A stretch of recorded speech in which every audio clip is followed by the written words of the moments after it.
May tuturo akong magic sa inyo mga miss. So nakikita nyo yan, mga hairs. So gusto mo tanggalin yan, kailangan mo nito.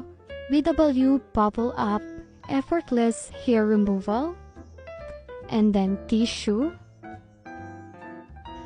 And then, maghahanap ka ng hair. Actually, nagpa-laser hair removal na ako dati kaya manipis na yung hair ko. So hanap tayo ng may mga hair pa na kailangan natin tanggalin. And make sure na magpa-patch test muna. Ibig sabihin, mag-umpisa ka muna sa part na malit lang. Okay? Kasi titingnan natin kung sensitive ka o hindi. Baka kasi sensitive ka sa product na to. So, i-shake mo muna bago mo gamitin. And then, spray mo sa may hairs na gusto mong tanggalin. Yan.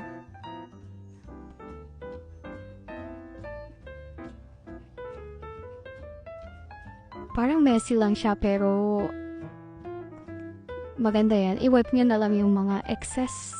And then make sure na sa clean and dry skin mo siya lalagay, hindi yung basang skin, okay? And then you need to wait 8 to 10 minutes. And then, bago mo siya i-wipe. So yan, may timer ako dito. And then after 10 minutes, so i-wipe ko na siya. Effortless talaga kasi no pain. Parang pinapatay niya yung mga hair. Kung mapapansin nyo, wala naman tong filter. Pero, syempre gabi na, kaya medyo madilim lang. Pag na-wipe mo na lahat, make sure to wash with water. Huwag mong sasapunin. Okay? Water lang. Yun lang, share ko lang. Try nyo. Magic.